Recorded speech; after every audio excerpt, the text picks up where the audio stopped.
কেমন দেশদাতা হিসেবে সাবেক প্রধানমন্ত্রী শেখ হাসিনাকে চিহ্নিত বা আখ্যায়িত করা হচ্ছে সেই প্রতিবেদনে।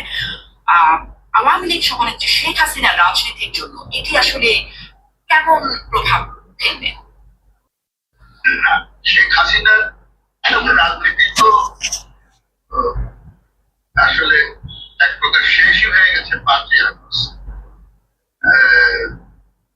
বলা যায় মানে রাজনীতিতে টিকে থাকতে হলে যে কৌশলগুলো দিতে হয় তিনি মানে পালিয়ে গিয়ে সেটা বিজেপি শেষ করে বন্দী হতেন, গ্রেপ্তার হতেন, নির্যাতিত হতেন, তাহলে হয়তো কামব্যাক করার একটা সিম্প্যাথি পাওয়ার এবং কামব্যাক করার একটা সুযোগ থাকে। প্রতিটি এরকম আমরা অনেক দেখেছি। তিনি পালিয়ে গিয়ে যেটাকে বলবো যে মানে এই যে একটা কাওয়ার, এটি প্রমাণ। পালিয়ে গেলেন কোথায়? ভারত। সুতরাং অন্য কোথাও না গিয়ে এবং ভারত থেকে অন্যত্র যাওয়ার চেষ্টা করেছেন ভিসা পান। সরাসরি গেলে হয়তো তিনি একটা পেয়েও যেতেন।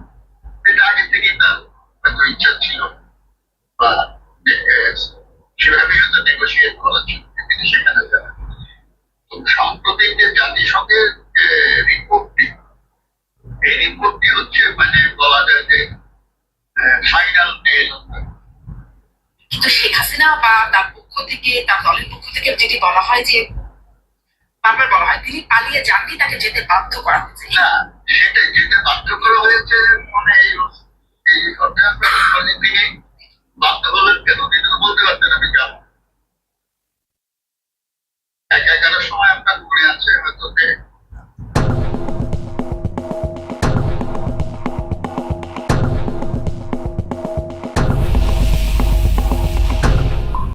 শেখ হাসিনা। দর্শক, অংশ বিশেষ শোনালাম, পুরোটা শোনালাম না, রেস্ট্রিকশন আছে যাই না, যতটুক শোনালাম সেইটুকু পুরোটা আপনারা শুনতে পারবেন কিনা। খুব গুরুত্বপূর্ণ একটা আলোচনা মহিউদ্দিন আহমেদ। এই কথাগুলো কিন্তু বারবার বলছিলাম যে শেখ হাসিনা তার নিজের রাজনীতির পতন বা ধ্বংস এ তো তিনি নিজে করে ফেলছেন। একটা হলো যে বারবার বলি যে অনেকেই বলবেন যে 18 সালটাই ছিল একটা খুব গুরুত্বপূর্ণ একটা টার্নিং পয়েন্ট। ওই নির্বাচনের সুযোগ ছিল একটা অংশগ্রহণমূলক, দলীয় শাসনেও অংশগ্রহণমূলক নির্বাচন করা যায়, এইরকম একটি রাজনৈতিক সিদ্ধান্ত, গুরুত্বপূর্ণ রাজনৈতিক চ্যালেঞ্জ যদি মোকাবেলা করতে পারতেন তাহলে, এবং বিরোধীদের যদি অংশগ্রহণ থাকতো এবং মানে অংশ নিতে পারত, দিনের ভোট যদি রাতে না করত, তাহলে কি হতো? রক্ষা পেত। আওয়ামী লীগ আসলেই রক্ষা পেয়ে যেত। এমন না যে বিরোধী দলকে জিততে হবে, কিন্তু বিরোধী দল আজকের যেমন জামাতের মতন 70-80টা যদি আসন বিএনপি পেয়ে যেত, আন্তর্জাতিক মহলে কিন্তু এই নির্বাচনটা গ্রহণযোগ্যতা পেয়ে যেত। শেষ পতনের শুরু, ফাইনাল পেরেকটা, মানে ওই যে বলে না, কফিনের শেষ পেরেকটা মেরে দিছে 5ই আগস্ট। তার আগের অবস্থাটাও যদি অনুধাবন করে, যদি নিজে থেকে কেয়ারটেকার করে, অস্থায়ী সরকার করে যদি তিনি রিজাইন করতেন, রিজাইন করে যদি তিনি লন্ডন চলে যেতেন, ভারতে না যেয়ে, তাহলে কিছুটা রক্ষা পেত। কিন্তু এই যে পালায় যাওয়া, পলাতক কোনো নেতা ফিরে আসতে পারে না। যেমন বলতে পারেন যে তারেক রহমান, উনি তো ফিরে আসছেন। তো তারেক রহমান কি পালায় গেছিল? তারেক রহমান 1/11-এর সময় তাকে ফোর্স করে পাঠানো হয়েছে, জবরদস্তি করে, আহত অবস্থায়। তিনি যদি না যেতেন, দেশে থাকতেন, তাহলে তার জীবনহানি হয়ে যেত। পরিস্থিতিটা এমন। একাধিক তার সাথে যে মাজারুল ইসলাম দোলন, এখনো মনে আছে, তার সাথে আমার ব্যক্তিগত পরিচয় বা সখ্যতা থাকার কারণে তিনি ক্যাটাগরিক্যালি বলছেন যে উনি দেশে থাকলে বাঁচানো যেত না, কারণ তার যে চিকিৎসা হচ্ছিল না, তার উন্নত চিকিৎসার দরকার ছিল, তার সমস্ত হাড় শুকায় আসতেছে। তো এবং 1/11 সরকার তাকে বাধ্য করছে, বাধ্য মানে যাওয়ার আগে আবার মুসলেকাও করেছে, সেটাও বাধ্যতামূলক ভাবে। তো এইটা আর শেখ হাসিনার 5ই আগস্ট পালায় যাওয়া কিন্তু এক না, এটা একটা পালানো। এবং তিনি আবার বেছে নিছেন ইন্ডিয়া।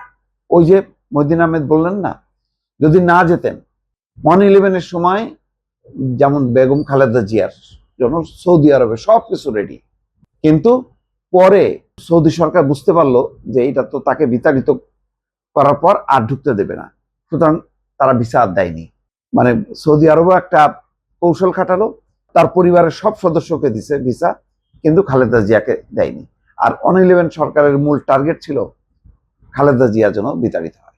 তো এখন এই পরিস্থিতিতে খালেদা জিয়া যাননি, কিন্তু শেখ হাসিনা কিন্তু পটপট করে চলে গেছে, তখনও চলে গেছে।